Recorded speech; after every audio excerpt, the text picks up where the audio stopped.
Hello everybody and welcome to Case Management Practice 2. This is the first of our video assessments for week 9, assessment 2A. And in this assessment we're going to consider our most important case study of this course, which is Lily Chen and her 2 children.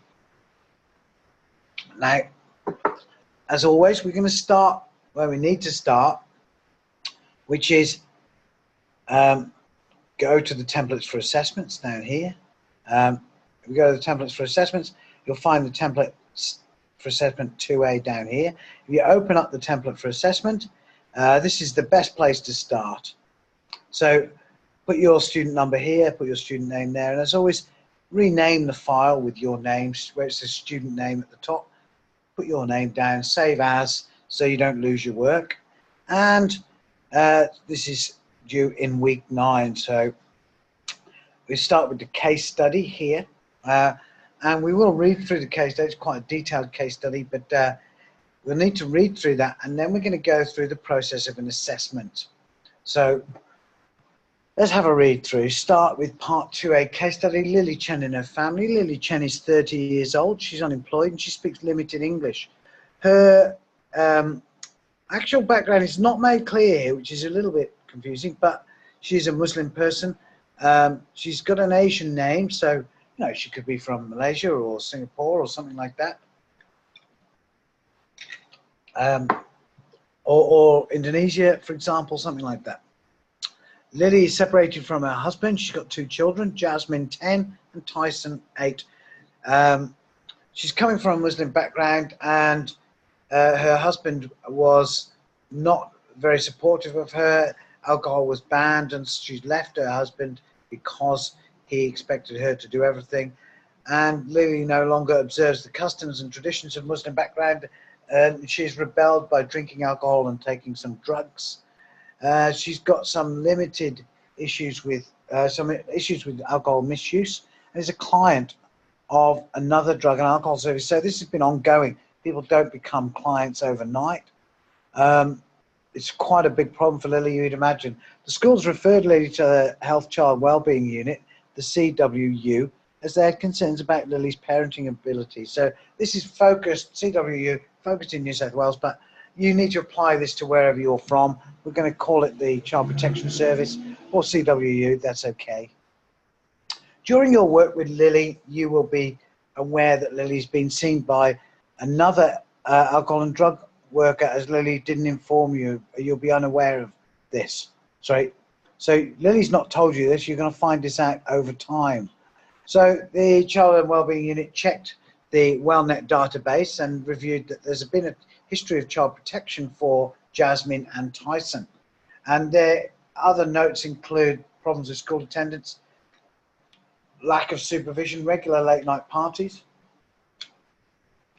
children wandering the street late at night, and Lily verbally yelling and screaming at the children. Children's school have advised that Jasmine and Tyson's attendance is poor, they're habitually late, they arrive without necessary school materials and lunch. Tyson is often sad and displays behaviour issues such as not completing work, ignoring teachers, and truancy. The school fears in the future he'll eventually drop out of school altogether. Jasmine's teacher has been concerned about Jasmine before due to her violent outbursts followed by silences. Was able to get her to explain that she'd witnessed a fight between her mother and her mother's boyfriend at the house the night before at the time. Jasmine wouldn't say if the police were called or whether there were weapons involved, but she did say that there had been a birthday party. Jasmine explained that she was up all night due to loud music, and in the morning was left the house while her mother and boyfriend were still asleep. She stopped at a neighbour's to ask if the neighbour had some food that her and her brother could have for breakfast. Lily tried to downplay the incident, so she's not acknowledging these are issues, and she said there had been a party where others brought in the beer, and they left without cleaning up, and she adamantly denied the children were in any danger. Jasmine seems to be literally carrying the world on her shoulders. Her face seemed to be pondering why an adult actually wanted to talk to her, and she appears to be a very smart child and has some faded marks on her hands and legs. clear indications of beatings that she has suffered over a period of time. Lily has expressed her concern about the return of her husband and how shamed he would be to see her drinking and taking drugs. The children see their father once a month and are concerned about different roles played by each parent. The referral was made to the local community, Ballymore Community Centre, where you as the case manager will take the case of Lily with her 2 children. So your task is to complete one assessment form based on the details of the case study above. You're also required to include issues that may be impacting on the family and relating to cultures such as power relationship structures, rituals, belief, hierarchies, practices, genders, parenting practices, family dynamics, community politics, and the document says can be found at the Ballymore Centre, but don't worry about that. That's built in. The document they're talking about here is built into the assessment form, and that is this document here. Oh, sorry, not that one. This one. This one where it's already built on, so you don't need to find it. You just have to complete it. Your plan must reflect any cultural considerations in goal setting. So what is the language of the person involved? What are the cultural issues around Muslims, etc., etc.? And you need to do some research into your local region and think about at least 3 service providers. And this will become very important throughout the rest of the assessments. So be aware, these 3 service providers, very important. Okay, so we're going to start filling in the assessment form here. Now, let's have a look at some information. I've already filled in an assessment form here, and I want to go through this and show you what we're looking at, because it's quite complex. You've got to fill in all the details.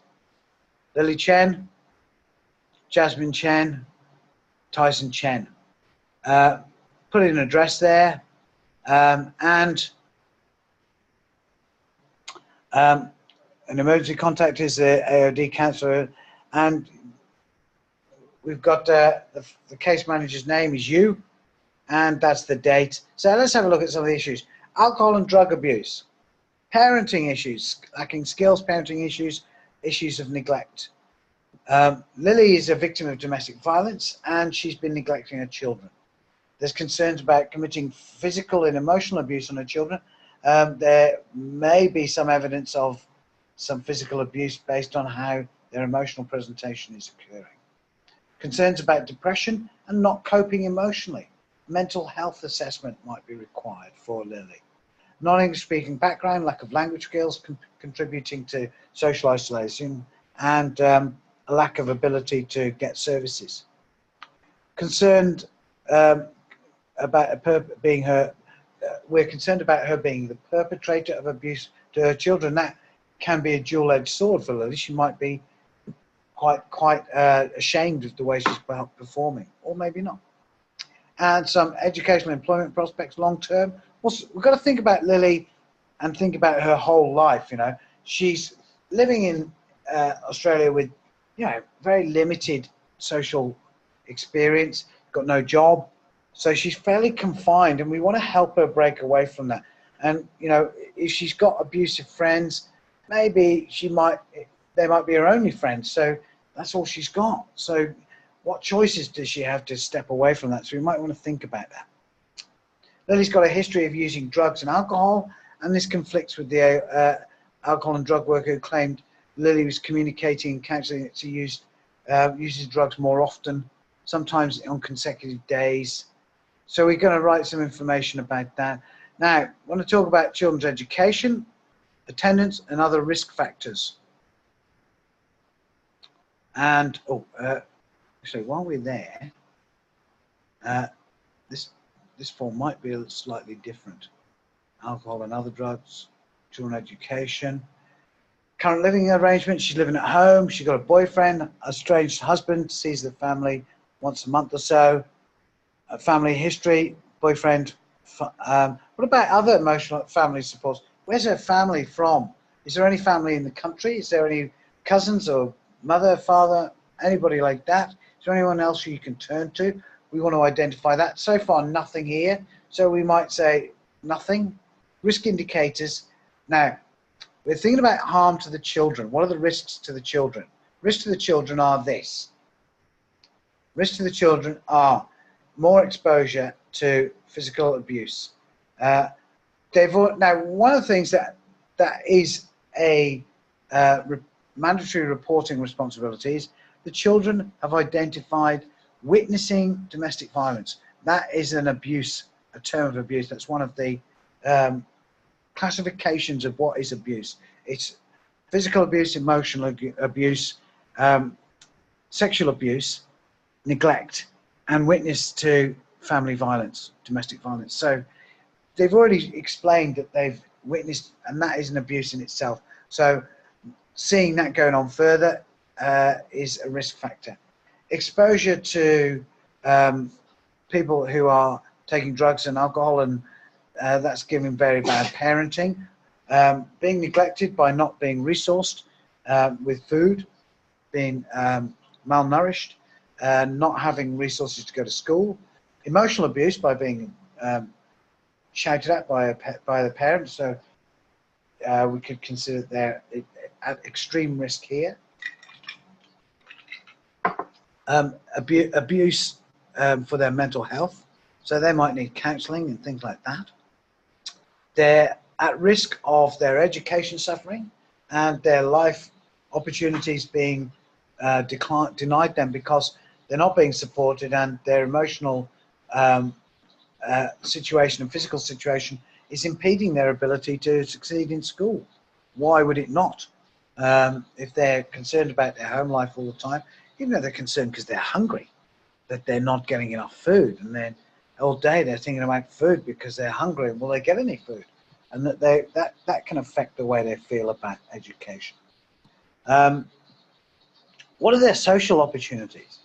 So if they've got social opportunities, that's a risk factor, that they don't have any social life, that they're not supported by the parents to where the toys, where the outings, where the youth clubs, where the friends' parties, all that sort of thing.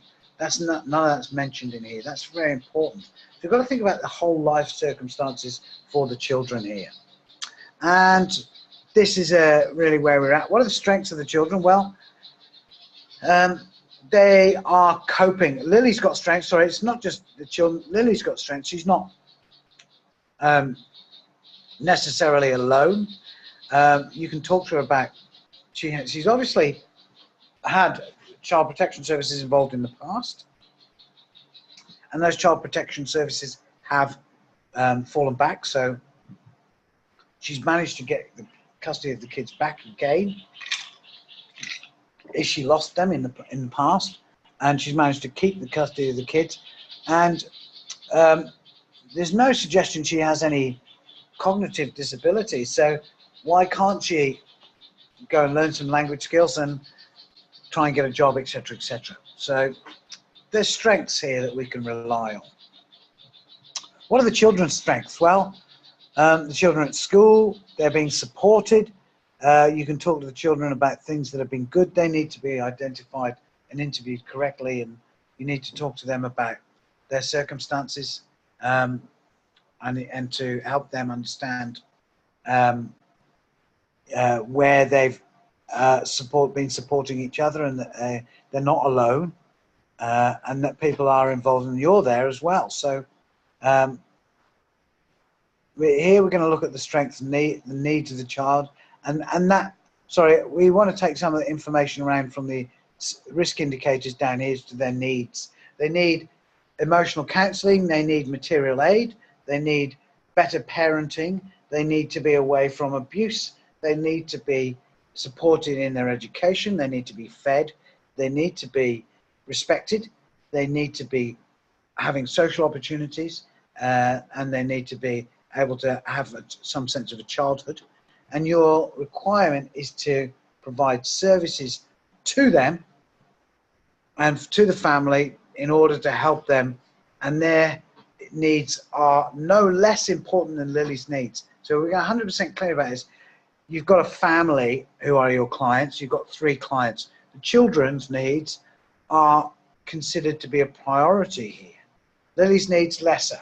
And if the children are not supported and all these needs are not addressed, then Lily should be taken. The children need to be taken into out-of-home care until Lily is in a position to be able to provide the children with their support needs, because they're already damaged by trauma. So they've already had to experience a lot, and they need to be nurtured and protected at this point. What services are involved? Well, there's the AOD, and there's also the Child Wellbeing Unit, and there's the School Education Liaison Officer. But not everybody in the school, okay? Don't list everybody in the school. Those three services are involved. You want to think about what services in your community as well you would apply. So are there parenting support services? Are there alcohol and drug agencies? Are there child mental health support agencies? Are there social service, social opportunities, youth programs, local government support youth programs? Is there big buddy programs? What about older brother, older sister buddy programs to support social opportunities for kids, respite opportunities for Lily? Lily, is there language, ESL skills that she can develop? English is ESL is English as a second language. Is there free language schools? And often neighbourhood houses will have free language schools for people as well. But this is specifically about the children, I think. Okay, so we've got a whole range of things to think about there. Also got to think about Lily's income. What's her income? Where's she getting money? Is it enough money? If it's not, is she entitled to anything? That sort of thing. Does she have food in the cupboards? Might want to think about material aid, that sort of thing. Okay, right. So that brings us to the end of this assessment, and we'll come back with another video to look at for assessment 2B, where we'll be looking at the case planning for Lily and her family.